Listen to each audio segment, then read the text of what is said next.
Anne-Elisabeth Lemoine émue, ce souvenir lié à son fils, ZAPTV. Anne-Elisabeth Lemoine aime se confier au sujet de sa vie de femme et de mère, sur le plateau de C'est à vous. C'est ainsi qu'en 2021 elle se confiait avec amusement au sujet de l'addiction aux écrans de ses deux fils. Arthur né en 2004 et Vasco né en 2013. Elle avouait alors essayer de priver ses garçons des écrans. En vain. S'il y avait une police de la Switch Nintendo qui venait chez moi en disant c'est la loi.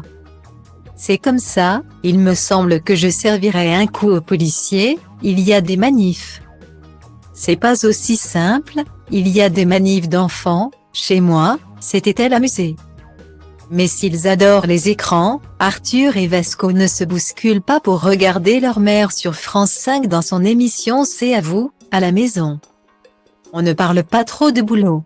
Mon mari et mes fils ne me regardent pas le soir. En revanche, ils savent allumer leur télévision lorsqu'il s'agit d'observer leur star préférée sur le plateau de leur mère. Ils vont parfois jusqu'à se glisser en coulisses pour jouer les groupies. Quand j'ai reçu le rugbyman Antoine Dupont. En décembre, mon aîné de 18 ans est venu en courant pour faire des photos. Mais ça a dû arriver 5 fois maximum depuis que je présente l'émission. Il la suit surtout à travers les réseaux sociaux. Et pour le petit dernier, les références sont encore différentes, le petit de 8 ans. Lui, c'est quand j'ai reçu Squeezie qu'il a vraiment été impressionné.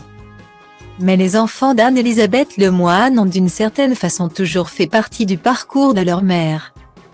Il y a quelques années, alors que son aîné était âgé de 8 ans, l'animatrice qui était à l'époque chroniqueuse avait présenté l'un des poèmes écrits par son fils. En effet, le petit garçon qu'était Arthur avait adressé à sa mère de jolis vers. Portée par sa fierté, l'animatrice avait demandé au chanteur Grégoire d'interpréter la prose du petit Arthur en direct. Un moment qui avait inspiré quelques larmes à la chroniqueuse de l'époque et qui a ému de nouveau l'animatrice en évoquant ce fabuleux souvenir, vendredi 9 décembre 2022.